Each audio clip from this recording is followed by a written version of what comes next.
میں ایمان ابو طالب کی دلیل نہ تلاش کیجیے، بلکہ تاریخ ابو طالب میں احسان ابو طالب دیکھتے چلے جائیے، ایمان ابو طالب کی دلیل تو بہت ملتی چلی جائے گی۔ صلوات علی محمد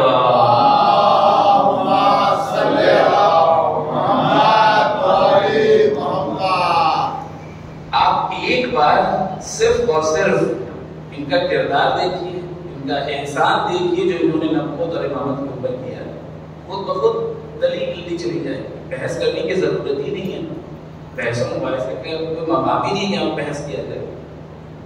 میں اس طرح آپ دیکھیے وہ ہستی ہے جس نے دین اسلام کا احسان کیا، اور ہمیں یاد رکھنا ہوگا، انہی محسنوں کی یاد کو تازہ کرنا ہوگا تاکہ ہم احسان شناسی کا درس دے سکیں اور ہم یہ بتا سکیں کہ ہم احسان فراموش قوم نہیں ہے۔ لہذا ہم اس میں تذکرہ کرنے کے لیے بیٹھے ہیں۔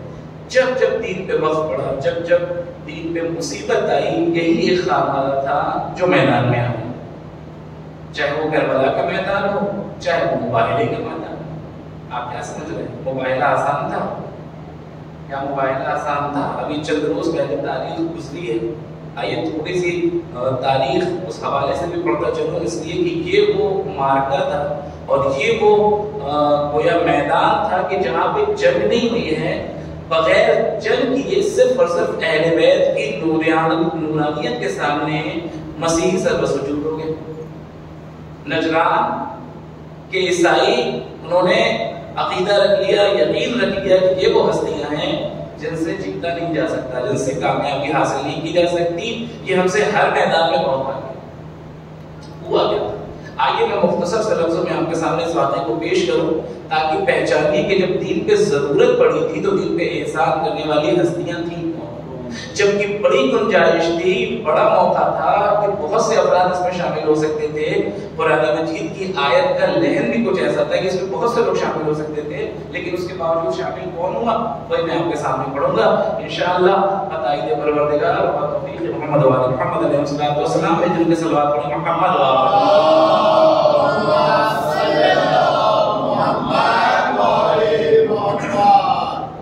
سن 9 ہجری میں، بہت غور سے سنیے گا، بہت مختصر سے لفظوں میں، لیکن میں پورا خلاصہ اور نچوڑ پیش کروں گا مباہلے کا، اور مباہلے میں خود غور کیا کیجیے نظر واقع مباہلہ، اور جسے آپ جشن مباہلہ کی شکل میں جشن مناتے ہیں، اعمال انجام دیتے ہیں، یہ اس تاریخ کی حیثیت بہت زیادہ ہے، یعنی حتیٰ مباہلے میں اور غدیر میں کوئی بہت زیادہ فرق نہیں ہے۔ آپ کہیں گے صاحب غدیر تو عید اکبر ہے، غدیر تو سب سے بڑی خوشی ہے ہماری، صحیح ہے، غدیر سب سے بڑی خوشی ہے، غدیر سب سے بڑی عید ہے، شیعوں کے لیے سب سے بڑے فخر کا مقام ہے غدیر، لیکن غور کیجئے گا مباہلہ بھی کسی معاملے میں کم نہیں ہے۔ فرق کیا ہے؟ کیسے آپ نے دونوں کو ملایا؟ ہو سکتا ہے آپ کے ذہن میں سوال ہے کہ بھائی آپ غدیر اور مباہلے کو کیسے ملا؟ تو حضور ایسے ملا رہا ہوں کہ غدیر کا میدان وہ تھا جہاں پہ نبی نے علی کو مولا بنایا، مباہلہ وہ تھا جہاں پہ اللہ نے علی کو نبی کی نفس اور جان بنایا۔ اور نفس اور جان بنانا کیا کوئی معمولی مرحلہ ہے؟ کوئی معمولی بات ہے؟ بہت بڑی بات ہے۔ مولا علی زندگی بھر اگر فخر کرتے تو صرف اسی ایک جملے پہ کرتے کہ انہیں جان رسول کہا گیا، نفس رسول کہا گیا، اور ایسا بھی نہیں تھا کہ پیغمبر اکرم ہیں کہ اپنے جوش محبت میں کہہ رہے ہیں، خدا کہہ رہا ہے۔ خدا نے اگر نفس رسول کہہ دیا تو پھر اب سمجھ جائیے کہ اس سے بڑی فضیلت کیا ہو سکتی ہے۔ تو ہوا کچھ یوں تھا کہ ابتدائی اسلام تھا، اور فتح مکہ کے بعد جب ایک پوری فوج در فوج دائرہ اسلام میں داخل ہو رہی تھی، اور یعنی ایک سلسلہ تھا کہ ہر علاقے میں پیغمبر اکرم اپنے پیغامات کو پہنچاتے تھے، دعوت اسلام دیتے تھے، اور لوگ ان کی دعوت اسلام کو قبول بھی کر رہے تھے، اور چونک در چونک دائرہ اسلام میں لوگ داخل ہو رہے تھے۔ اسی زمانے میں سرور دو عالم نے ایک خط لکھا تھا اور توحید کی دعوت دی تھی نصارائے نجران کو۔ نجران ہے کون سی جگہ؟ اس کی جو لوکیشن آج ہے ظاہر ہے یہ اب تو سعودی عرب میں آتا ہے، ورنہ اس زمانے میں یمن اور حجاز یعنی آج کا سعودی عربیہ، اس کے بیچ میں ایک جگہ تھی جسے نجران کہا جاتا ہے، جہاں پہ صرف اور صرف عیسائی مذہب کے لوگ رہا کرتے تھے، اور نہ صرف یہ کہ عیسائی مذہب میں تھے، بہرحال ان کا اپنا ایک نظریہ تھا، ایک مکتب فکر تھی، یہ وہ افراد تھے جو اس زمانے کے روسا شمار ہوتے تھے، یعنی بہت مضبوط تھے، بہت رچ کمیونٹی تھی، بہت پیسہ تھا، بہت دولت، بہت خزانہ، بڑا کاروبار تھا، چاروں طرف ان لوگوں کا ایک دبدبہ تھا. جانتے ہیں بہرحال دولت کے ہر جگہ قدر ہوتی ہے، عزت ہوتی ہے. آدمی جہاں جس کے پاس دولت دیکھتا ہے بہرحال سمجھتا ہے کہ انسان صاحب عزت ہے، صاحب وقار ہے، تو ان کا اپنا ایک دبدبہ تھا، اپنا ایک ولولہ تھا اس زمانے میں. جیسے ہی پیغمبر اکرم کا یہ خط پہنچا، اور جو اسقف کہتے تھے، جو ان کے قبیلے کا کوئی ہیڈ ہوتا تھا، جسے آج آپ کی زبان میں کوک کہتے ہیں، کوک، جو باقاعدہ عیسائیت مذہب کے رہنما ہوتے ہیں، لیڈر ہوتے ہیں، جو ابھی 1 سال پہلے کی بات ہے یا تقریباً 2 سال پہلے کی بات ہے، جو آپ نے واقعہ سنا تھا اور دیکھا تھا کہ باقاعدہ ایک کو آپ کے مرجع وقت حضرت آیت اللہ عظمہ سیستانی دامت سے ملاقات کرنے کے لیے. اب اگر آپ نے فوٹوز دیکھی ہوئی ہیں، ویڈیوز دیکھی ہوئی ہیں، تو ایک چیز تو آپ کے ذہن میں ہوگی کہ ان کا لباس بہت خاص ہوتا ہے. ایک خاص لباس ہے جو وہ پہنتے ہیں. جیسے ہم نے لباس رسول تن کیا ہوا ہے اور ہم نے لباس رسول پہنا ہوا ہے. بہرحال ہم تو طالب علم ہیں، اپنے آپ کو کوئی رہنما اور لیڈر نہیں مانتے ہیں، قوم کا ہم طالب علم ہیں، لیکن ہمارا ایک خاص لباس ہوتا ہے، کیونکہ یہ لباس انسان کے اندر ایک روحانیت پیدا کر دیتا ہے، انسان کے اندر ایک معنویت پیدا کر دیتا ہے. تو وہ لوگ بھی ایک خاص لباس پہنتے تھے جو ان کے پڑھے لکھے لوگ ہوتے تھے، اور اسی لیے ان کو راہب کہا جاتا تھا. متعلق دنیا ہوتے تھے، بالکل دنیا کی تمام لذتوں سے دور ہوا کرتے تھے. یہ وہ لوگ تھے جن کے پاس جیسے ہی خط پہنچا پیغمبر اکرم کا، انہوں نے دعوت توحید دی، تو جو ان کا کہ اسقف تھا، اسقف نجران، اس کو سمجھ میں آ گیا. لیکن وہ پڑھا لکھا انسان تھا، میں اس سے انکار نہیں کر سکتا کہ وہ جاہل تھا، اس کو رہنما بنا دیا گیا تھا. نہیں، ہر قوم کے اندر جاہل رہنما نہیں ہوا. کچھ بدنصیبی قوم ہوتی ہے جو جاہلوں کو رہنما مانتی ہے. صلوات نجے مل کے محمد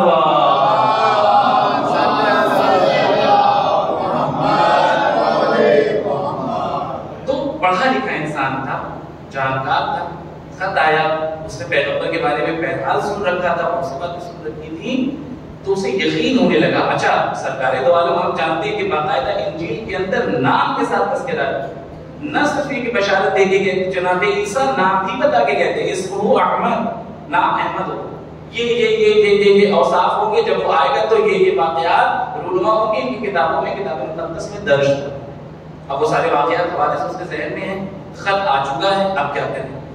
تو اب جب خط آ گیا تو اس نے اپنے کچھ لوگوں کو جمع کیا، کہا کہ یعنی وہ جو قبیلے کے پڑھے لکھے لوگ تھے، دانشور افراد تھے، ان کی ایک ٹیم بنائی گئی، اور بنانے کے بعد یہ ارادہ کیا گیا کہ چلیں گے، اور چلنے کے بعد اپنے مذہب کی حقانیت کا ثبوت دیں گے، اور پیغمبر اکرم کو دعوت دیں گے کوئی اپنے مذہب کی، اور ان کو نبی تصدیق نہیں کریں، دلیل پیش کریں گے، اپنی طرف سے دلیل پیش کریں گے، اور ایک مناظرہ گویا ہوگا اور مباحثہ ہوگا.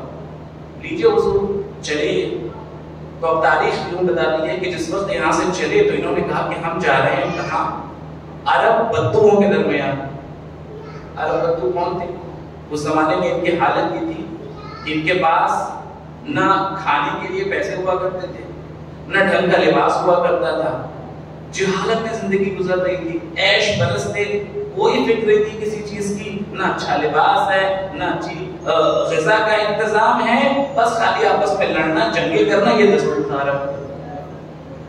تو کہا کہ ہم ایسے لوگوں کے درمیان میں جا رہے ہیں کہ جنہوں نے بہرحال اتنی شان و شوکت نہیں دیکھی ہے، تو اپنی شان و شوکت کی تھوڑا سا رونمائی بھی کرنی چاہیے. اور گویا یہ بھی ایک طریقہ ہوتا ہے نا کہ آپ کبھی بھی آپ نے دیکھا ہوگا، آپ تو بہرحال سوشل میڈیا کا زمانہ ہے، آپ ٹی وی چینلز میں مسلسل مناظرے دیکھتے رہتے ہیں، حالانکہ وہ مناظرہ نہیں ہے، وہ مناظرہ نہیں ہے، وہ ڈیبیٹ نہیں ہے جو آپ دیکھ رہے ہیں ٹی وی چینلز پہ. لیکن جو وہ لوگ آتے ہیں ذرا ان کا حلیہ دیکھیے، کیا کوئی یوں ہی چلا آتا ہے؟ نہیں، خاص میک اپ کر کے آتے ہیں. حتیٰ جو مرد افراد بھی ہوتے ہیں ان کے بھی گھنٹوں گھنٹوں میک اپ ہوتے ہیں، پورا اکثر سور کے آتے ہیں، اور یہ دکھانے کی کوشش کرتے ہیں چیخیں گے، چلائیں گے، ادھر سے چلا رہے ہیں، ادھر سے چلا رہے ہیں. مقصد کیا ہوتا ہے؟ سامنے والے کو دبا دینا اور اپنی بات منوا لینا. یعنی کچھ ایسا کرو کہ سامنے والا خود بخود انڈر پریشر ہو جائے. مناظرے کی ابتدا بھی انہوں نے کیا کیا؟ انہوں نے کہا کہ جب ہم وہاں پہنچیں گے تو ایسا کرتے ہیں کہ اتنے شاہانہ لباس پہن کے چلتے ہیں، اتنے قیمتی لباس پہن کے چلتے ہیں کہ ہماری شان و شوکت دیکھ کر، جار و جلال دیکھ کر وہ خود بخود پہلے ہی پریشر میں آ جائیں. تو پھر وہ ہم سے مناظرہ کیا کریں گے؟ پھر وہ ہم سے بحث کیا کریں گے؟ یہ گویا ذہنی طور پہ یہ ایک جنگ جیتنے کے فراق تھے. انہوں نے شاہانہ لباس پہنا، دیبا خرید کے لباس پہنے، سونے کی مالائیں پہنی، ہاتھ میں ہیرے جواہرات کی انگوٹھیاں پہنی، گویا ایک دم دولت اور یعنی اقتدار کو دکھاتے ہوئے، شان و شوکت دکھاتے ہوئے چلے. تو اب جیسے کہ چلے اپنے یہاں سے نکلے، ابھی بحث کرنے کے لیے جا رہے ہیں. یہ ذہن رکھے گا ابھی مباحثہ نہیں ہوا ہے، ابھی مناظرہ ہونے والا ہے. مباحثہ تو بعد میں ہوگا اس مناظرے کے بعد. جب چلے تو جو اسقف تھا، جو لیڈر تھا ان لوگوں کا، وہ بیٹھا ہوا تھا سواری پہ، اور اس کا بھائی تھا جو پیدل پیدل زمین پہ چل رہا تھا. نہیں معلوم سیکیورٹی کی غرض سے یا کس غرض سے، بہرحال حفاظت کی انتظام کر رہا تھا، پیدل پیدل چل رہا تھا. تو یہ نوبت آ گئی کہ ایک جگہ پہ اس کا پیر لڑکھڑا گیا. پتھر تھا، کچھ رہا ہوگا، اور اس پتھر سے جیسے کہ ٹکرایا یہ گرا، ڈس بیلنس ہوا، اور جیسے ہی گرا تو اس کا سر زمین پہ لگ گیا پتھر پہ اور سر پھٹ گیا. جیسے ہی سر پھٹا، اس ملعون نے نعوذ باللہ خاکہ میں در نقل کفر نواشا سرکار دو عالم کی توہین اور بہت ہی نازیبہ کلمات سرکار کی شان میں کہے.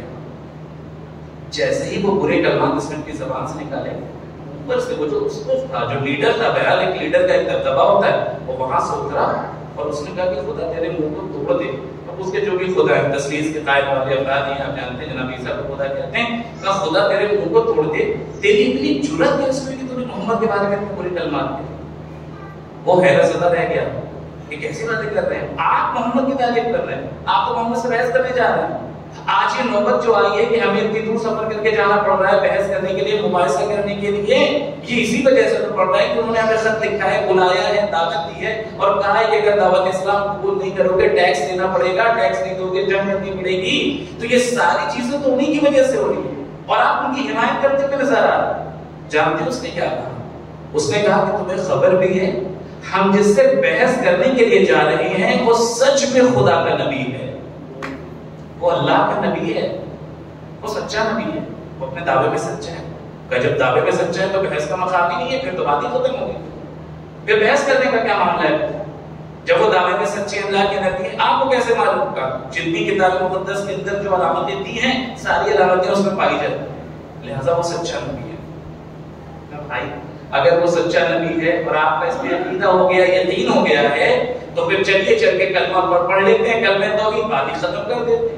اب جملہ سنیے جس کے لیے میں آپ کو یہاں تک لے کے آیا ہوں، بہت غور سے سنیے گا.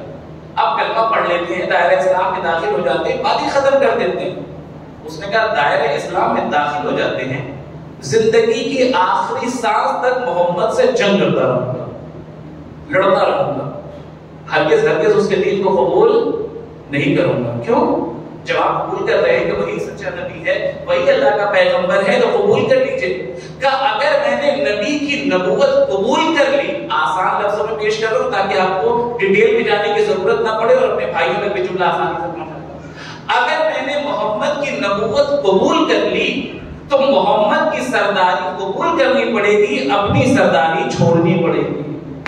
یہ جو ہماری چودراہٹ ہے، یہ جو ہماری سرداری ہے کہ لوگ ہمارے در دولت پہ آتے ہیں اور جی وصولی کرتے ہیں، یہ ختم ہو جائے گا. جی حضور، مسئلہ صرف یہی تھا دور پیغمبر میں بھی اور آج کے زمانے میں بھی. ساری لڑائی کرسی کے لیے چل رہی ہے، تخت و تاج کے لیے چل رہی ہے. ہر انسان صرف اسی کے لیے بحث کرنے کے لیے آمادہ ہے، جدال کرنے کے لیے، لڑنے کے لیے تیار ہے اور کھڑا ہوا ہے. آپ دیکھ رہے ہیں آپ کے ملک کے اندر بھی بہرحال سیاسی ماحول گرم ہو جاتا ہے جیسے ہی الیکشن کا زمانہ آ جاتا ہے. کیوں ہوتا ہے ایسا؟ یہ کرسی کی جہاں طلبی کی خواہش ہی ایسی ہے، جس کے زمانے میں، جس کے ذہن میں بھی نہ آ جائے، جو بھی اس کے لیے پیچھے نہ پڑ گئے. تو کہا ہم اپنی چودراہٹی کو کہ ہم سردار ہیں، لوگ ہمیں اپنا سردار مانتے ہیں، اپنا لیڈر مانتے ہیں، ہم جا کے محمد کا کلمہ پڑھ لیں. ہرگز ایسا نہیں ہو سکتا. اس نے منع کر دیا اور کہا چلو چل کے بحث کریں. نیچے صاحب پہنچ گیا بحث کرنے کے لیے، اور اب جب پہنچا تو قرآن میں پوری واقعات موجود ہیں. میں نے کہا میں مختصر نہیں بیان کرتا ہوں، میں خلاصہ کرتا ہوں اس واقعے کا. ہوا یہ کہ پھر اس نے وہاں جانے کے بعد جب بحث ہوئی، سرور دو عالم نے اپنی دلیلیں دی، اس نے اپنی دلیلیں دی، قرآن نے صاف طور سے دلیل دے دی. جب اس نے کہا کہ ہم عیسیٰ کو اپنا خدا مانتے ہیں، خدا پیغمبر نے آواز دی، خدا کیسے مانتے ہو، کیسے خدا مانتے ہو؟ جناب عیسیٰ کے باپ موجود ہی نہیں ہے. جب باپ موجود نہیں ہے تو اللہ نے پیدا کیا ہے تو وہی خدا ہے. یہ تو ان کا عقیدہ ہے تسلیس سے. پسر پدر روح القدس جو باپ ہے وہی بیٹا ہے، وہی قدس ہے. عجیب فکر ہے، عجیب عقیدہ ہے. پیغمبر نے کہا کہ ایسا نہیں ہے، غور کرو. اگر عیسیٰ بغیر باپ کے پیدا ہو گئے اس منطق سے کہ وہ اللہ کے بیٹے ہو گئے، تو پھر تو آدم تو بغیر ماں باپ کے پیدا ہو گئے. تو سب سے پہلا بیٹا خدا کا کون ہوا؟ آدم ہوئے. بھائی وہاں کم سے کم ماں تو ہے نا، ٹھیک ہے کہ باپ نہیں ہے. خدا کی قدرت ہے، لیکن یہاں تو ماں باپ بھی موجود نہیں ہے. تو اصولاً ہونا تو چاہیے کہ سب سے پہلے بیٹے کون ہو جاتے؟ جناب آدم ہو جاتے. تو یہ تمہاری منطق دلیل درست نہیں ہے، غلط ہے. بہرحال بحث ہوتی رہی چونکہ اب یہ ہار چکے تھے. میں نے کہا کہ پوری کر چکے ہیں کہ پیغمبر نبی ہیں، صرف اپنی جہل طلبی کی خاطر پیغمبر کو نبی نہیں مان رہے، اس کے نبوت قبول نہیں کر رہے ہیں. لہٰذا یہ نوبت آ گئی کہ خدا نے صاف طور سے حکم دے دیا کہ میرے حبیب اگر دلیلیں آ جانے کے بعد بھی یہ آپ سے گڑ حجتی کر رہے ہیں، بحثیں کر رہے ہیں، تو اب بحث کرنے کی ضرورت نہیں ہے. اب کیا کیجئے؟ اب ان کو بلائیے. کہاں بلائیے؟ بلائیے مباہلے کے میدان. ابناءنا و ابناءکم، ان سے کہیے کہ اپنے بیٹوں کو لے کے آئیں، آپ اپنے بیٹوں کو لے کے جائیں. ونساءنا و نساءکم، یہ اپنی عورتوں کو لے کے آئیں، آپ اپنی عورتوں کو لے کے جائیں. وانفسنا و انفسکم، یہ اپنے نفسوں کو لے کے جائیں، آپ اپنے نفسوں کو لے کے جائیں. ثم نبتہل فنجعل لعنۃ اللہ علی الکاذبین. جنگ کرنی ہے، قتل کرنا ہے، کچھ نہیں کرنا ہے، ایک کام کرنا ہے. جمع ہو جائیں گے، ایک دوسرے کے خلاف بددعا کریں گے اور جھوٹوں پر اللہ کی لعنت بھیجیں گے. کام کتنا مختصر ہے، جھوٹوں پر اللہ کی لعنت کرنی ہے. بس آپ اپنے بیٹوں کو لے آئیں، ہم اپنے بیٹوں کو لاتے ہیں، آپ اپنی عورتوں کو لائیں، ہم اپنی عورتوں کو لاتے ہیں، آپ اپنے نفسوں کو لائیں، ہم اپنے نفسوں کو لاتے ہیں. آسان سا طریقہ تھا. قرآن مجید نے اعلان کر دیا، پیغمبر نے ان تک پہنچا دیا، وہ واپس بھی چلے گئے. اب مجھے انصاف سے بتائیے گا اگر آپ آمادہ ہیں اور متوجہ ہیں، آیت کیا کہہ رہی ہے؟ غور کیجئے. میں نے آیت پڑھی، ابناءنا و ابناءکم ونساءنا و نساءکم وانفسنا و انفسکم. تم اپنے بچے کو لاؤ، نہیں، تم اپنے بچوں کو لاؤ. تم اپنی عورت کو لاؤ، نہیں، تم اپنی عورتوں کو لاؤ. تم اپنے نفس کو لاؤ، نہیں، تم اپنے نفسوں کو لاؤ. ہم اپنے نفسوں کو لے کے جائیں.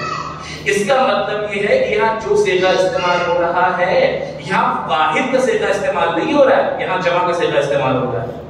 واحد میں اور جمع میں فرق کیا ہے؟ اور کیجئے گا. ایک واحد جمع جو آپ اردو میں سنتے رہتے ہیں وہ الگ ہے، عربی کا واحد جمع الگ ہے. اس لحاظ سے کہ اردو میں ہمارے یہاں ایک کو کہتے ہیں واحد اور دو کو کہتے ہیں جمع. عربی میں ایسا نہیں ہے. عربی زبان میں ایک ہوتا ہے واحد، دو ہوتا ہے تسنیہ، اور دو سے زیادہ جتنے ہوتے چلے جائیں انہیں کہتے ہیں جمع. اللہ یہ بھی کہہ سکتا تھا کہ تم اپنے بیٹے کو لاؤ، یہ اپنے بیٹے کو لے جائیں. تم اپنی عورت کو لاؤ، یہ اپنی عورت کو لے کے جائیں. لیکن اللہ نے کیا کہا؟ بیٹوں کو لاؤ. تاکہ اللہ یہ بتانا چاہ رہا ہے مباہلے کے میدان میں ہم نے پوری ملت مسلمہ کو، پوری امت مسلمہ کو یہ بالکل کھلی چھوٹ دے دی ہے اور اعلان کر دیا ہے جس کے اندر صداقت کا جوہر ہے نبی کے ساتھ ہو لے. آئیے، ہے صداقت کا جوہر. جھوٹوں میں لعنت کرنی ہے، تلوار نہیں چلانی ہے، جنگ نہیں کرنی ہے، صرف اور صرف جھوٹوں پر اللہ کی لعنت کرنی ہے. میدان میں آ جائے گی. ہے اگر ہمت، ہے اگر آپ کے اندر صداقت تو آ جائے گی. اور کیا کہا؟ مطلب چلیے فرض کریں اگر کہا ابناءنا و ابناءکم، اپنے بیٹوں کو لے کے آؤ، تب تو آپ یہ کہہ سکتا تھا صاحب بیٹے تھے کون؟ حسین کریمین علیہ السلام پیغمبر کی اولاد ہیں. جناب فاطمہ زہرا سے قرآن بھی اعلان کر رہا ہے چونکہ وہی آئے تھے اس مقام کے اوپر. اس کے علاوہ تو بیٹے نہیں ہیں. جب بیٹے نہیں تو آتا کون؟ تو پھر یہ آگے. چلیے ٹھیک ہے، سمجھ میں آتی ہے بات. دوسرا جملہ وَنِسَاءَنَا وَنِسَاءَكُمْ، عربی زبان ہے لیکن میں ایک دم آسان کر دوں گا آپ کے لیے. کیا کہا قرآن نے؟ وَنِسَاءَنَا وَنِسَاءَكُمْ، وہ اپنی عورتوں کو لائیں، آپ اپنی عورتوں کو لے کے جائیں. عورت کا لفظ استعمال کیا ہے، بیٹی کا لفظ استعمال نہیں. غور نہیں فرما رہے ہیں آپ. بیٹی کا لفظ استعمال نہیں کیا ہے کہ وہ اپنی بیٹیوں کو لائیں، آپ اپنی بیٹیوں کو لائیں. جب عورت کہہ دیا صنف نسواں سے تعلق ہو گئی بات، تو اب تو بڑی گنجائش ہے نا. اب اس میں بیٹی بھی آ سکتی ہے، بہن بھی آ سکتی ہے، بیوی بھی آ سکتی ہے. لیکن کام کیا کرنا ہے کہ جھوٹوں پر اللہ کی لعنت کرنی ہے. حضور جھوٹوں پر اللہ کی لعنت وہی کرے گا جس نے خود زندگی میں کبھی جھوٹ نہ بولا ہو، جس کی زندگی خود جھوٹ میں گزری ہو. اس کے اندر اتنی ہمت اور جرأت تھی کہ وہ جھوٹوں پر لعنت کرے. اور سرکار دو عالم نے جب یہ اعلان ہوا تھا پہلے ہی اعلان کر دیا تھا کہ کل ہمیں جانا ہے، مباہلہ کرنا ہے نصارہ نجران سے، خدا کا حکم ہے اور یہ کنڈیشن ہے، اللہ نے چھوٹ دیتی ہے، عورتوں میں جس کو لے کے جانا چاہیں جا سکتے ہیں، نفسوں میں جس کو لے کے جانا چاہیں جا سکتے ہیں، جو میرے ساتھ آنا چاہتا ہے آ جائے، لیکن شرط کیا ہے؟ جھوٹوں پر اللہ کی لعنت کرنی ہے، یعنی زبان سے زندگی میں کبھی جھوٹ نہ بولا ہو، یہ یاد رکھیے گا۔ اور یہ بھی کہا اور اتنا بھی خیال رکھنا، اگر فرض کرو کہ انسان جوش میں کہ چلو چلتے ہیں دیکھا جائے گا، ہوگا کیا کرنا ہے، پہنچ جائیں گے، پیغمبر نے آواز دی اگر میدان مباہلہ میں پہنچ بھی گئے تو یقین رکھنا کہ جھوٹوں پر اللہ کا عذاب آنے والا ہے، عذاب سے نہیں بچ پاؤ گے۔ جھوٹا دعویٰ کرنے کے لیے اگر نکل بھی گئے اور پہنچ گئے میدان مباہلہ میں تو عذاب الہی آ جائے گا، لہذا بہت دور رہنا میدان مباہلہ سے۔ میدان مباہلہ کے قریب بھی وہی ہو جو سچا ہو، سب سے پہلی شرط یہی تھی۔ لہذا اب تاریخ گواہ ہے اور اہل بیت اطہار علیہ السلام کی فضیلت پر اس سے بڑی روشن دلیل قرآن مجید میں کہیں موجود نہیں ہے، جہاں صراحتاً یہ کہا جا رہا ہے کہ نفسوں کے مقام پر علی کو لے کے گئے، عورتوں کے مقام پر جناب فاطمہ زہرا سلام اللہ علیہا کو لے کے گئے۔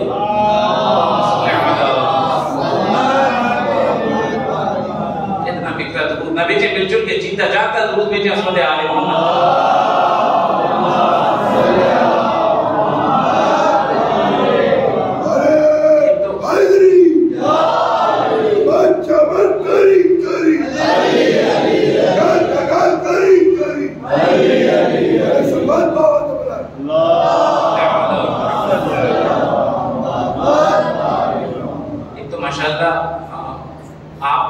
میری ایکسرسائز بھی بہت کروا رہے ہیں، کچھ لوگ ادھر بیٹھے ہیں کچھ لوگ ادھر بیٹھے ہیں، تھوڑا تھوڑا سا اگر سمٹ آئے اور مل جل کے بیٹھے تو مجھے آسانی ہوگی۔ ظاہر ہے جب مجمع ایک جگہ پہ جمع ہوتا ہے تو پھر پڑھنے کا ایک الگ ہی لطف ہوتا ہے۔ آگے آگے سمٹ آئے، مؤدبانہ گزارش ہے سلوات بھیجتے رہیں مل جل کے محمد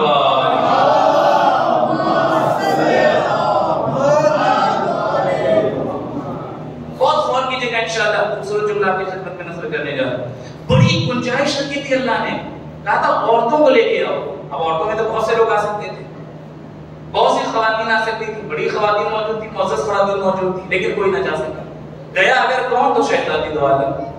نفسوں کو لے کے آئی، نفسوں میں بھی بڑی گنجائش تھی، لیکن نفسوں میں کون گیا؟ نفس کے مقام پہ کون گیا؟ صرف اور صرف علی مرتضیٰ، اور کوئی نہیں گیا۔ تاریخ شاہد ہے۔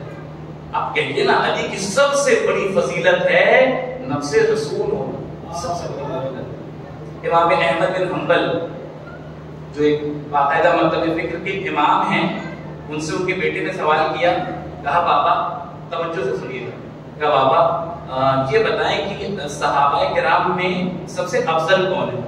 سب سے افضل کون ہے؟ بہرحال تمام صحابہ بافضیلت ہیں، لیکن اگر ترتیب بنائی جائے تو ترتیب کے لحاظ سے سب سے افضل کون؟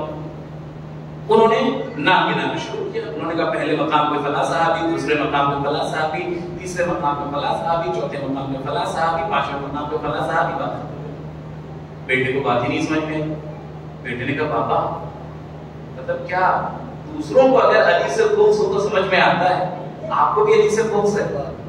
نہیں، بہت محسوس ہوگی جملے کے اوپر۔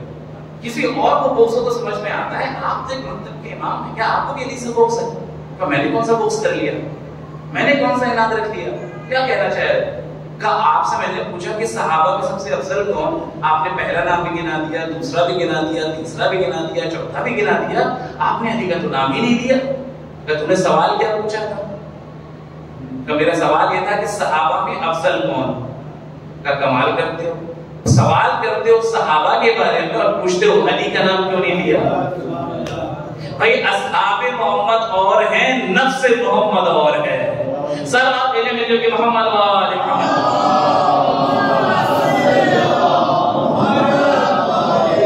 نفس محمد اور ہے، جان محمد اور ہے۔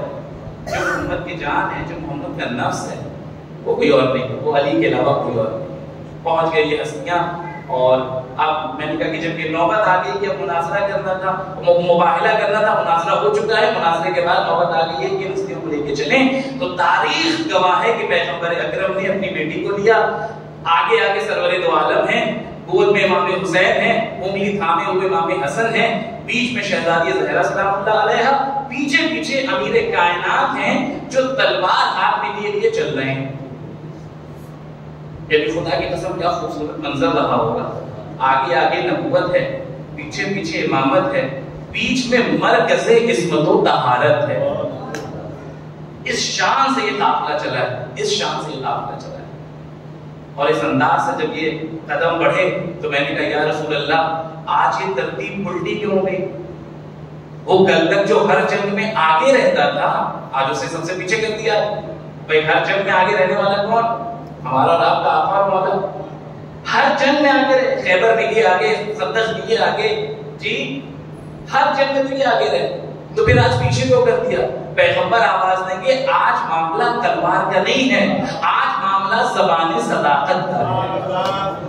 آج زبان صداقت کا ہے. ایسا نہ ہو کہ نصارے نجران کل زندگی بھر کے لیے الزام مسلمانوں پہ تھوپ دیں کہ چونکہ تلوار لے کے علی آ گئے تھے اور علی فاتح خیبر و خندق تھے، فاتح بدر و حنین تھے، لہٰذا ہم خوفزدہ ہو گئے اور ہم نے میدان چھوڑ دیا.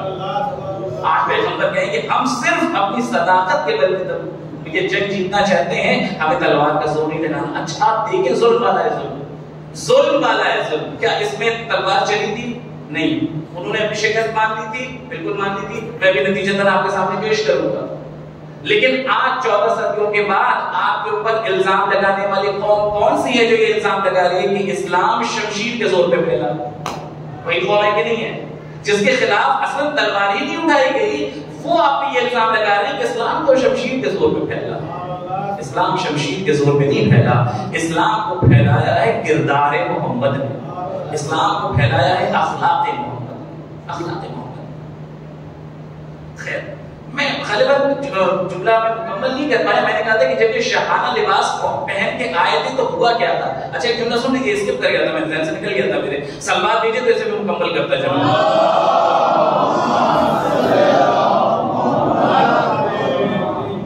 جب یہ شاہانہ لباس پہن کے وہاں پہنچے تھے مناظرے کے لیے، لیکن مباہلہ نہیں، مناظرے کے لیے پہنچے تھے تو ہوا کچھ تھا کہ عرب محو حیرت ہو گئے، تعجب کرنے لگے کہ بھائی کون لوگ ہیں، اتنا شاہانہ لباس، اتنا قیمتی لباس.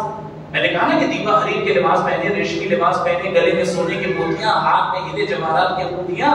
حیرت سے لوگ دیکھنے لگے، آنکھیں بھر بھر کے دیکھنے لگے. اور یہ سیدھے مسجد میں داخل ہوئے. سرکار دو عالم تشریف فرما تھے، محو عبادت تھے، وہاں گئے اور جا کے انہوں نے پیغمبر اکرم کو سلام کیا. اور جیسے ہی پیغمبر سے مخاطب ہونا چاہا سرکار نے اپنا رخ پھیر لیا. اللہ اکبر. امان ہو اس دن سے جب وقت کا معصوم آپ سے نگاہ پھیر لے.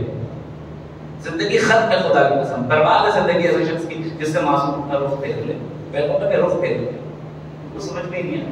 انہوں نے دوبارہ سلام کیا، فرض کر لیا ادھر سے کیا تو وہ ادھر سے گھوم کے آ گیا کہ دیکھا نہیں کیا، پہچانا نہیں کیا ہم کون ہیں، اتنا شاہانہ لباس پہن کے آئے ہیں، اتنی دور سے آئے ہیں، نجران سے آئے ہیں.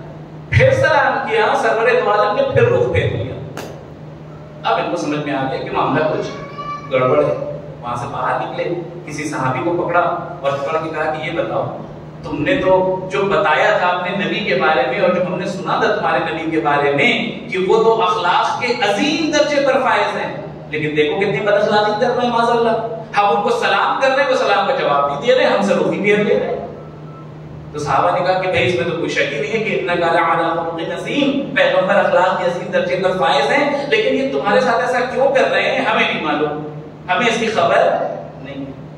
کہا پھر ایک صحابی وہاں پہ موجود تھا جس کے لیے پیغمبر نے فرمایا تھا کہ سلمان و منا اہل البیت، سلمان ہم اہل بیت میں سے ہے. اس نے اس راہب کا ہاتھ پکڑا جو اس کو تھا، جو لیڈر تھا اس کا، اور کہا کہ آؤ تمہیں لے کے چلتے ہیں اس در کے اوپر جہاں ہر مشکل کا حل موجود ہے. ایک ہی دہلیز ہے، ہر مشکل کا حل موجود ہے. لیجیے ہاتھ پکڑا اور پکڑ کے اللہ نے مشکلات کی دہلیز پہ لے کے آئے. اور جیسے ہی مولا علی سامنے آئے اس نے اپنا قصیہ بیان کیا کہ ہم اتنی دور سے آئے، پیغمبر نے ہمیں دعوت نامہ بھیجا تھا. اب جب ہم ان کو سلام کر رہے ہیں تو ہمارے سلام کا جواب بھی نہیں دے رہے، وہ اتنا بھی قبالہ نہیں کر رہے کہ ہماری طرف دیکھیں ہم سے روخی پھیر کے بیٹھے ہوئے. کیا ماجرا ہے؟ یہ ہے آپ کے پیغمبر جو اخلاقی عظیم درجے پر فائز ہے. مولا نے ان کو اوپر سے نیچے تک بغور دیکھا اور کہا اسی حالت میں گئے تھے؟ غور نہیں کر رہے ہیں آپ، توجہ نہیں فرما رہے. اسی حالت میں گئے تھے، کجیاں اسی حالت میں گئے تھے. تم تو اپنے آپ کو راہب کہتے ہو، تم تو اپنے آپ کو تارک دنیا کہتے ہو، تم تو کہتے ہو خواہشات دنیا میں بالکل جیتے ہی نہیں، خواہشات دنیا کو ترک کر دیتے ہیں. اور لباس ایسا پہنتے آئے ہو کہ پوری دنیا کی دولت دکھ رہی ہے تمہارے لباس میں. پیغمبر اکرم تمہاری طرف نگاہ نہیں کرنے والے ہیں. پہلے جاؤ اپنے حقیقی لباس میں, جو تمہارا اصلی لباس ہے. ان کا خاص لباس سفید کلر کا جو میں نے کہا جو ہوتا ہے, تو اس لباس میں جاؤ. جب تم راہب والے لباس میں جاؤ گے پیغمبر تمہاری طرف دیکھیں گے.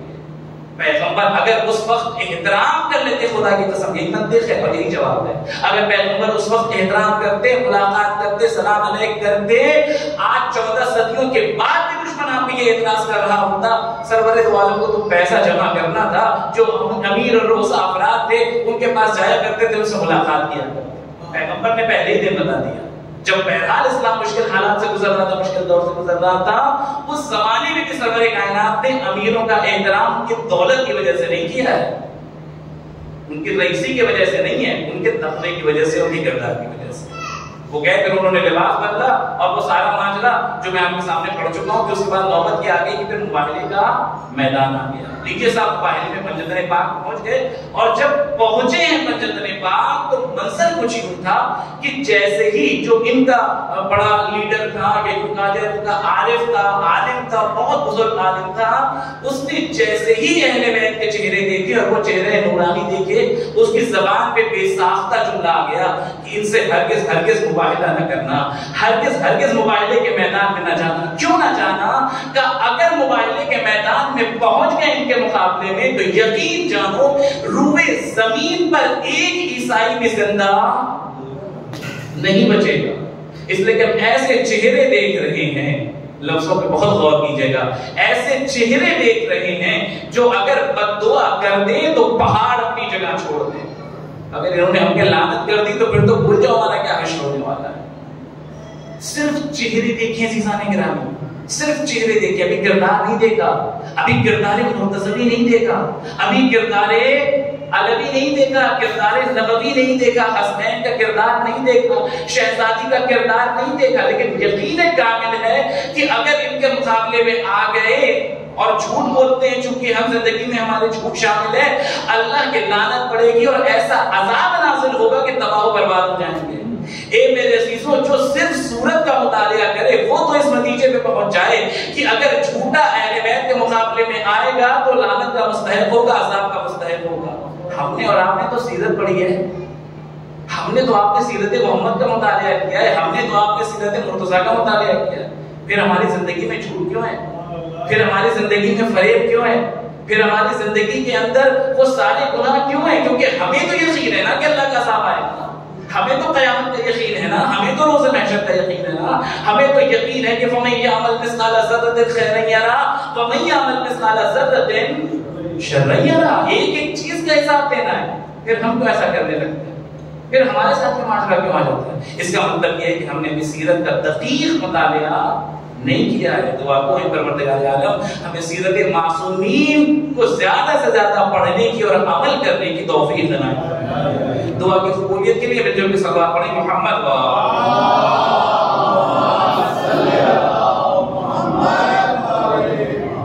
بھائی سورت دیکھ کے کوئی مبہوت ہو جائے اس کی بات الگ ہے. ہم نے سورت نہیں دیکھی لیکن سیرت تو پڑھی ہے نا, ہم تو سیرت کا مطالعہ کرنے والے ہیں, ہم جانتے ہیں ہوا کیا. عزیزان گرامی, ختم کر دیا میں نے, تتمہ سنیے, نتیجہ دیجئے اور بات مکمل کر دی. ہوا کیا؟ ہار تسلیم کر لی, جزیہ دینا, ٹیکس دینا قبول کر لیا, جنگ تو ہونی نہیں تھی وہاں پہ, واپس چلے گئے اور یہ قبول کر لیا کہ اہل بیت کی نورانیت ایسی ہے کہ ان سے مناظرہ نہیں کیا جا سکتا, ان کے مقابلے میں نہیں آیا جا سکتا. کچھ انصاف سے بتائیے گا, کیا ان کی نگاہ میں اہل بیت کی نورانیت واقعی ثابت ہو گئی تھی یا خالی زبانی دعویٰ کر رہے تھے؟ تصور ہی نہیں کیا جا سکتا کہ زبانی دعویٰ کر رہے تھے, کیونکہ یہاں تو مذہب کی حقانیت کا معاملہ تھا. اس کا مطلب یہ کہ دل سے یقین کر چکے تھے کہ اہل بیت نور سے خلق مخلوق ہیں, یہ کوئی معمولی مخلوق نہیں ہے.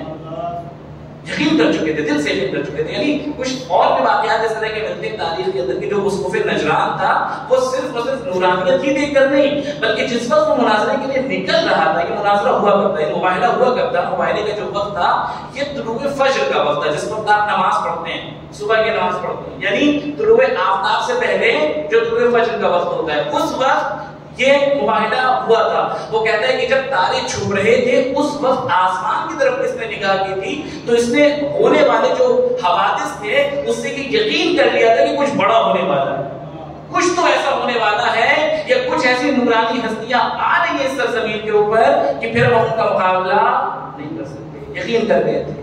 لیکن نورانیت ماننے کے باوجود, حقانیت کا اعلان کرنے کے باوجود, انصاف سے بتائیے گا, جزیہ دینا گوارا کیا, کلمہ پڑھنا گوارا نہیں کیا. اگر یہ جملہ پہنچ گیا تو ایک ماحصل ہے. انہوں نے محمد کی نورانیت کو قبول کر لیا, محمد کو جزیہ اور ٹیکس دینا قبول کر لیا, لیکن محمد کا کلمہ پڑھنا گوارا نہیں کیا. لفظ بدل, محمد کو تو مان لیا جی, محمد کو تو مان لیا, لیکن محمد کی بات نہیں مانی. یہی کام ہم کر رہے ہیں, یہی کام ہم کر رہے ہیں. ہم محمد والے محمد کو تو مان رہے ہیں, محمد والے محمد کی باتوں کو نہیں مان رہے, فرمان معصومین کو نہیں مان رہے ہیں. اگر ہم مان رہے ہوتے تو ہماری زندگی میں جھوٹ ہوتا, اگر ہم مان رہے ہوتے ہماری زندگی میں فریب کاری ہوتی, اگر ہم مان رہے ہوتے ان کی باتوں کو ہماری زندگی کے اندر غیبت ہوتی. آج ہماری زندگی غیبت, جھوٹ, جی, فساد, سوائے اس کی کچھ اور بچی نہیں ہماری زندگی کے اندر. اور علی الخصوص ماہ ایام ازاں, ایام ازاں کے موقع پہ وہ سیاست اور وہ غیبت کا بازار گرم ہوتا ہے کہ اللہ کی بات. ہر علاقے میں, ہر منطقے میں, ہر شہر میں, ہر قصبے میں الگ الگ گٹ بازی ہو جاتی ہے, الگ الگ انجمنیں ہو جاتی ہیں, اور یہ سب بحث کا ایک بازار گرم ہو جاتا ہے. وہاں ان کی گفتگو چل رہی, وہاں ان کی گفتگو چل رہی ہے, وہ ان کو نیچا دکھانے کی کوشش میں, ان کو نیچا دکھانے کی کوشش میں. آج ہمارے یہاں جو مجلس ہو گئی, تاریخ رقم ہو گئی. آج ہمارے یہاں جو مجلس ہو گئی, مجلس تمہاری کب سے ہو گئی, مجلس تمہاری کب سے ہو گئی. مجلس حسین کی ہے, مجلس اس کریم کی ہے جو کریم کربلا ہے, مجلس تمہاری نہیں ہے. اور یہ جو آپ یہاں کے بیٹھ بھی گئے نا, خدا کی قسم یہ بھی توفیق ہے جو اہل بیت نے ہمیں دی ہے. یہ وہاں کی توفیق ہے.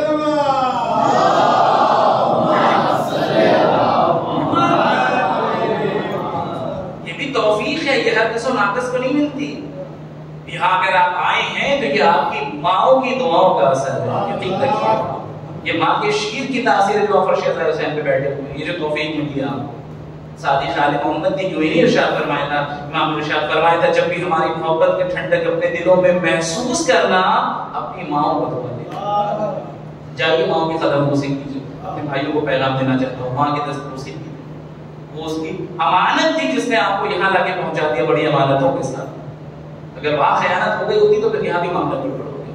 ایسا کیوں ہوتا ہے ہماری زندگی کے اندر, یہ کیوں اس طرح سے اس معاملات میں پڑ جاتے ہیں, جبکہ ہم اہل بیت کی نورانیت کو مانتے ہیں, یقین کامل رکھتے ہیں اہل بیت کی حقانیت کے اوپر, اس کے باوجود عزیزان گرامی حیرت کی بات تو یہ ہے کہ وہ افراد جنہوں نے ابھی سیرت نہیں دیکھی ہے, ابھی اہل بیت کی سیرت کو نہیں دیکھا تھا, صرف صورت کو دیکھا تھا, ایسا گرویدہ ہوئے اور ایسا عاشق ہوئے کہ دنیا ان کی مثال رکھتی ہے. آج ذکر کروں گا اسی ایک ہستی کا, اور اسی کو مجلس کو پکڑوں گا, اور جس کے سامنے سیرت موجود ہو. ہمارے سامنے تو باقاعدہ سینہ بسینہ سیرت ہے جو 14 صدیوں سے چلی آ رہی ہے.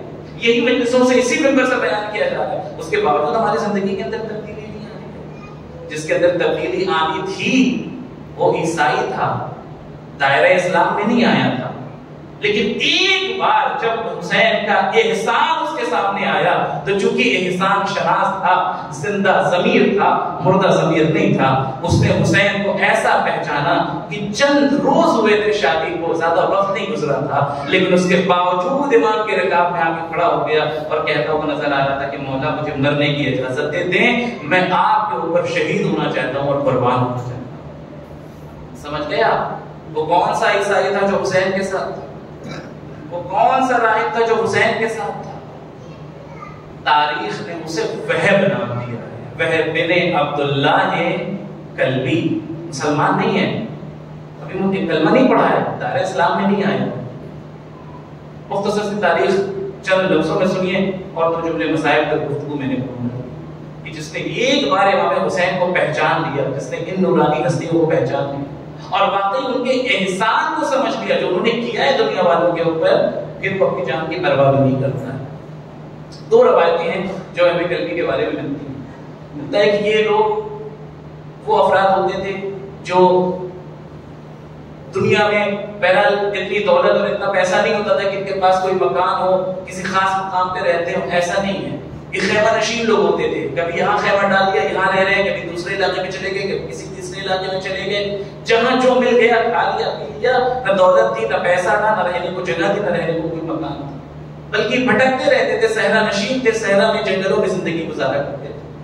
دو روایتیں ملتی ہیں. پہلی روایت یہ ہے کہ جب یہ امام حسین کا قافلہ مقام ظہور پہ پہنچا ہے تو وہاں پہ اسی کا خیمہ وہب کلبی کا لگا ہوا تھا. وہ پانی کی تلاش میں، صحرا میں پانی کی جو قیمت تھی اسے لفظوں میں بیان نہیں کیا جا سکتا. یعنی آپ کی نگاہوں میں جو قیمت سونے اور ہیرے کی بھی ہے اس سے کہیں زیادہ قیمتی تھا صحرا کے لوگوں کے لیے پانی. اگر انہیں پانی ملتا ہے بہت بڑی بات ہے، وہاں پانی نہیں ہوا کرتا. ملتا ہے کہ یہ پانی کی تلاش میں گیا ہوا تھا، گھر میں اس کی سوچ آتی، چند روز پہلے اس کی شادی کے لیے ہانیہ نام لکھا تاریخ میں اس کا، اور اس کی ماں جس کا نام قمر نام لکھا تاریخ میں گھر کے اندر موجود تھے. اور امام حسین کا قافلہ جب وہاں سے گزرا، امام نے اپنا قافلہ روکا، اور جیسے ہی بیویاں خیمے سے باہر آئی انہوں نے محسوس کیا کہ کوئی نورانی ہستی ہے، کوئی بہت ہی نورانی ہستی ہے جو آئی ہوئی ہے. اور امام نزدیک پہنچے اور پہلا سوال کیا کہ یہ خیمہ کس کا ہے؟ یہ خیمہ وہب کا ہے. کہتا اور وہب؟ پورا نسب بتایا اس نے، وہب بن عبداللہ کلبی، یہ وہب کلبی کا تھا، وہب کلبی کا خاندان. اچھا وہب آئے تو بس اس کو یہ پیغام دے دینا کہ تم کو حسین نے یاد کیا، بس اور کچھ نہیں کہا. اور ہاتھ میں ایک نیزہ تھا مولا کے، جو مولا نے زمین پہ مارا اور آگے بڑھ گئے. زمین پہ نیزہ لگا، پانی کا چشمہ پھوٹ پڑا. یہ سمجھ گئی، یہ سمجھ گئی. صحرا نشین ضرور تھی لیکن مباہلے کا واقعہ سن رکھا تھا اس نے، نورانیت کا واقعہ سن رکھا تھا اس نے. یہ سمجھ گئی کہ یہ آنے والا کوئی اور نہیں ہے، یہ آنے والا فرزند زہرا ہے، اور یہ وہی مباہلے کا سچا ہے جس نے ہمارے بزرگوں کو شکست دی تھی. ہاتھوں کو جوڑ کے کہتی ہے مولا بس اتنا بتا تو دیجئے آپ ہیں کون. کا وہب سے کہہ دینا حسین ابن علی بن سے یاد کیا ہے. لیجئے تھوڑی دیر گزری، وہب نزدیک آئے، اور جیسے ہی وہب نزدیک آئے اور آنے کے بعد وہ منظر دیکھا جو میں نے کہا صحرا نشینوں کے لیے پانی مل جائے اس سے بڑی دولت اور خزانہ نہیں ہو سکتا. چل جائے کہ پانی کا چشمہ ٹوٹ پڑا. خوش ہو گیا، یہ کیا ہو گیا، کیسے یہ موضوع ہو گیا. ماں نے سارا واقعہ نقل کیا اور ایک جملہ کہا، تم کو وقت کے امام نے یاد کیا ہے. مسلمان نہیں ہے، میں نے جو دوہرا رہا ہوں جملہ، ابھی کلمہ نہیں پڑھا، ابھی دائرہ اسلام میں نہیں آئے، وہ تو بات کا مرحلہ ہے. وہ آمادہ سفر ہوئے، ماں کو ساتھ میں لیا، زوجہ کو ساتھ میں لیا. یہ ایک واقعہ ہے، یہ ایک روایت ہے جو اس شان سے بھی نقل کی جاتی ہے، اور پہنچنے کے بعد شہادت کا نذرانہ پیش کر دیا. دوسری روایت سن لیجیے اور گفتگو کو کریں. دوسری روایت پوچھی کہ جب 2 محرم کو، کیونکہ آج محرم کی تاریخ ہے، امام حسین والد کربلا ہوئے، 2 محرم کو حسین والد کربلا ہوئے، اور 7 محرم سے اس خاندان کے اوپر پانی بند کر دیا گیا، خیمے ہٹا دیے گئے، دور کر دیے گئے. وہ سب تفصیل آپ کے ذہنوں میں ہے، وہ جو اس تفصیل میں نہیں جانا تفصیلی مسائل کی پڑھنے، بس 2 جملے پڑھنے. یعنی ایک وہ وقت بھی آیا تھا جب یہ کہا گیا کہ اپنے خیموں کو یہاں سے ہٹاؤ اور یہاں سے دور ہو جاؤ، اپنے خیموں کو فرات کے کنارے سے دور کر. حالانکہ آپ جانتے ہیں کہ جو فرات کی زمین تھی جہاں پہ امام حسین کے خیمے تھے، یہ نہ صرف کی امامت کے لحاظ سے امام کی زمین تھی، امام نے شریعت کے لحاظ سے اور قانوناً زمین کو خریدا تھا. امام نے باقاعدہ 14 مربع میل علاقہ 40,000 درہم میں خریدا تھا. وہ مولا کی زمین تھی جہاں پہ مولا سے کہا جاتا تھا کہ آپ اپنے خیمے ہٹائیے، خیمے ہٹائیے اور یہاں سے ہٹ جائیے. جیسے یہ آواز فضا میں بلند ہوئی، عمر سعد لعنت اللہ علیہ اور اس کی روح پہ تا قیامت لعنت نازل کرے. ایک مرتبہ میرے خاصی کو جلال آیا، خاصی نے تلوار کو باہر نکالا، آئے اور ایک خط کھینچ دیا، اللہ رے جوش و جلالے ثانی حیدر کرار. یہ خط کھینچا اور کہا کہ خیمے ہٹانا تو بڑی دور کی بات ہے، اگر تم نے کسی میں مجال ہے تو بس اس خط کو عبور کر کے دکھاؤ. یہ غیظ و غضب ہے، لیکن اللہ نے کمال اطاعت، اللہ نے کمال فرما برداری. حسین نے یہ منظر دیکھا، حسین سمجھ گئے. حسن کے جنازے پہ تیر چلے، میں نے غازی کو روکا، میرا غازی رک گیا. ابن زیاد کے دربار میں نے غازی کے بازو تھامے، غازی یہ کربلا نہیں ہے، غازی رک گئے، لیکن اب تو کربلا آ گئی نا، اب تو میدان کربلا ہے، میں اپنے غازی کو روکوں کیسے؟ حسین کو کچھ سمجھ میں نہ آیا، بس اب ایک ہی راستہ بچا تھا، خیمے میں آئے، آگے کہا زینب میرا بھائی بکھر گیا ہے، میرے بھائی کو چلا لا گیا ہے۔ یہ جملہ سنا، زینب نے فضہ کو حکم دیا، فضہ نے آواز دی غازی آپ کو شہزادی نے یاد کیا ہے، اے ارباب عزا، اے رونے والو، وہ میرا غازی جو ابھی خط کھینچ رہا تھا، چند منٹوں میں نہ جانے ایسا کیا ہوا، واپس آئے، خیموں کی تنابیں کھولنا شروع کر دیا، خیمے کی تنابوں کو کھولنا شروع کیا۔ اب یہ قافلہ جانے والا ہے، دوسرے علاقے میں جانے والا ہے، فرات سے دور جانے والا ہے۔ لیجئے قافلہ چلا گیا، کمال اطاعت، کمال ایثار، کمال وفاداری کا مجسمہ ہے غازی ابوالفضل عباس۔ لیجئے یہ قافلہ پہنچا، اور اب جس مقام پہ پہنچا ہے حسین کا قافلہ، یہی وہ مقام تھا جہاں پہ وہب کا بھی خیمہ لگا ہوا تھا۔ اور وہب کی ماں نے وہب سے کہا ذرا بتا تو کرو کہ یہ کون سی ہستیاں ہیں، جب یہاں پہ کیوں آ کے رہ رہی ہیں، یہاں پہ کب تک ان کو رکنا ہوگا، یہ کون سے لوگ ہیں، کہاں سے آئے ہیں؟ عرب معلوم ہوتے ہیں اور بڑے شریف عرب معلوم ہوتے ہیں۔ تو وہ نزدیک آیا اور آگے پوچھتا ہے کہ اے عرب آپ کون ہیں اور کہاں سے آئے ہیں؟ حسین نے اپنا تعارف کروایا اور کہا تم وہب قلبی ہو نا؟ اس کو حیرت ہوئی کہ آپ کو میرا نام بھی معلوم ہے؟ کہاں معلوم ہے؟ آپ کون ہیں؟ کہ میرا نام حسین ابن علی ہے، میں مدینے سے آیا ہوں۔ یہ جملہ خیمے میں بیٹھی ہوئی خبر نے سن لیا، وہ سمجھ گئی یہ کوئی اور نہیں ہے، یہ وہی مباہلے کا سچا ہے جس کی نورانیت کے سامنے ہمارے بزرگ بھی سجدہ ریز ہوئے، آگے قدموں میں گر گئے۔ آقا آپ بھی یہ دن آ گیا، آپ کو اس صحرا میں آنا پڑ گیا، آپ کو اس بیابان میں آنا پڑ گیا۔ لیجیے مجھے تفصیل میں نہیں جانا، بس دو جملے اپنٹس میں نے مکمل کر دی۔ اب وہ حکم بھی ہو گیا کہ ماں نے اپنے بیٹے کو اپنے پاس بلایا۔ میں نے کہا چند روز بے شادی کو بھی بہت زیادہ وقت ہی گزرا ہے، اور بلانے کے بعد کہا ماں بیٹے سے محبت کرتی ہے نا، دنیا میں کوئی ایسی ماں نہیں ہوگی جو اپنے بیٹے کو مرنے کے لیے کہے۔ جہاد واجب ہے شریعت کے اندر، لیکن جائیے جا کے ذرا ماؤں سے پوچھئے گا کیا جوانوں کو مرنے کی اجازت دینا آسان ہے؟ وہ سخت کلیجہ ہے، وہ سب کے پاس نہیں ہوتا۔ جس کے نگاہ میں معرفت امام ہو بس اسی کے اندر یہ حوصلہ ہوتا ہے۔ قمر نے آواز دی میرے لال بس اتنا بتا دے، کیا میں نے آج تک زندگی میں تجھ سے کسی چیز کا مطالبہ کیا؟ اس نے ہاتھوں کو جوڑا، اماں کیسی باتیں کر رہی ہیں، آپ نے تو آج تک ہم سے کوئی مطالبہ نہیں کیا، کوئی خواہش نہیں کی، کیا کہنا چاہتی ہیں؟ کہ بس ایک خواہش کا اظہار ہے، وہ اپنی گردن کا خون میرے حوالے کر دیا۔ جب وقت ایک امام کے سامنے شہادت کا نذرانہ لے لے اور جا کے شہید ہو جاتا کہ میں قیامت کے دن سرخرو ہو جاؤں، میں نے ابھی کلمہ توحید پڑھا ہے، میں نے ابھی محمد کی نبوت کا اقرار کیا ہے، روز محشر نبی کو منہ کیا دکھاؤں گی، نبی کو چہرہ کیا دکھاؤں گی، نبی کا نواسہ قتل کر دیا جائے اور تو زندہ رہ جائے۔ وہب جا کے جہاد کر۔ وہب نے اجازت دی اور ایک جملہ کہا، مادر گرامی اگر اجازت دیں اپنی بیوی سے میں رخصت ہو لوں۔ اپنی بیوی حامیہ کے پاس آئے، آگے وہی جملہ دہرایا، ہم نے نبی کی نبوت کا کلمہ پڑھا ہے، نبی کے نواسے کی جان خطرے میں ہے، میں اپنی جان کا نذرانہ پیش کرنے جا رہا ہوں۔ بیوی نے آواز دی آپ کو قربانی مبارک ہو، آپ کو شہادت مبارک ہو، لیکن جانے سے پہلے بس ایک خواہش ہے میری، اسے پوری کرتے جائیے۔ کہ کون سی خواہش ہے؟ کہ مجھے آقا کے پاس لے چلیے، مجھے اپنے آقا سے باتیں کرنی ہیں۔ لیجیے اس نے اپنی زوجہ کا ہاتھ تھاما، وقت کے امام کی خدمت میں آیا، آقا کریم کربلا سے کہتا ہے میری زوجہ آپ سے کچھ باتیں کرنا چاہتی ہیں۔ دل تھام کے جملہ سنیے گا۔ مولا نے کہا کیا کہنا چاہتی ہو؟ کہ مولا آپ جانتے ہیں ابھی ہماری شادی کو چند روز گزرے ہیں، ہمارا اور کوئی موجود نہیں ہے، میرا وارث یہی وہب ہے اور اب یہ شہید ہونے جا رہا ہے۔ مولا مجھے یقین ہے وہب شہید ہو جائے گا، اور میرے مولا مجھے یہ بھی یقین ہے کہ وہ وقت بھی آ جائے گا کہ جب یہاں پہ رہنے والے جتنے بھی مرد ہیں یہ سب کے سب قربان ہو جائیں گے، شہید ہو جائیں گے، انہیں قتل کر دیا جائے گا، لیکن اب ہمارا باقی وارث کون ہوگا؟ مولا بس آپ سے اتنی گزارش ہے کہ مجھے اپنی بہن شہزادی زینب کی کنیزی میں دے دیجئے، کم سے کم میرا پردہ سلامت رہ جائے۔ یہ مسلمان ہے نا، یہ کچھ بھی کر سکتے ہیں، لیکن کم سے کم نبی زادیوں کے سر سے چادر تو نہیں چھین سکتے، نبی زادیوں کو بے پردہ تو نہیں کر سکتے۔ میں کہوں گا اے حامیہ ذرا شام و کوفہ کے بازار میں آ جا، شام کوفہ کا بازار ہے، منادی کی ندا ہے، یہ نبی زادیاں، یہ علی زادیاں۔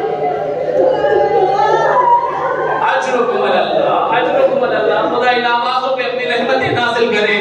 بس ایک جملہ اور میں نے مجلس مکمل کی. بیٹا ماں سے جدا ہوا, زوجہ سے جدا ہوا, امام سے اجازت لے کر آیا, لیکن وہ شخص جس نے بھی جنگ کے اصول نہیں سیکھے ہیں, بھوکا پیاسا بھی ہے, کیا جنگ کرتا. آخر کو نوبت آئی کہ وہ قتل ہوا. لیکن کیسے قتل ہوا؟ جیسے ہی گھوڑے سے زمین پہ تشریف لائے, خیمے سے ماں یہ منظر دیکھ رہی تھی. اللہ اللہ, خدا کسی ماں کو یہ منظر نہ دکھائے جو وہب کی ماں نے دیکھا. کیا دیکھا؟ کہ ظالم خنجر لے کے وہب کی طرف بڑھ رہا ہے. یہ ابھی مسلمان ہوئی ہے نا, اس سے ابھی اپنے پردے کا احساس نہیں تھا. یا یہ کہیے کہ بیٹے کی محبت بھی خیمے سے باہر نکل آئی. ادھر ظالم کو یہ محسوس ہوا ماں کا دل ہے, بیٹے کو قتل کرتے ہوئے دیکھے گی, اس کا دل تڑپ اٹھے گا اور چلانے کے لیے اور تکلیف دینے کے لیے اس نے ماں کے سامنے وہب کے سر و گردن میں جدائی کی. کٹا ہوا سر اٹھا کے ماں کی طرف پھینک دیا. ہماری جانیں قربان ہو جائیں کربلا کی ماں کے اوپر. جیسے ہی وہب کا سر ماں کی آغوش میں آیا, وہب کا ماتم نہیں کیا, وہب پہ گریہ نہیں کیا, سر اٹھا کے واپس پھینک دیا. آواز کی خبردار, ہم جو صدقہ دے دیتے ہیں واپس نہیں لیا کرتے. یہ ہمارا صدقہ ہے نبی کے گھرانے والوں کے اوپر, نبی کی اولاد کے اوپر. میں کہوں گا جب وہب کی ماں کا یہ جگر ہے, وہب کی ماں کا یہ حوصلہ ہے, اللہ اللہ ام لیلا کا حوصلہ کیسا ہوگا, ام فروہ کا حوصلہ کیسا ہوگا. یادگار زہرا, شہزادی زینب بچوں کے سر رکھے ہوئے ہیں, ماں کا سر سجدے میں. اے میرے اللہ, میرے قربانی کو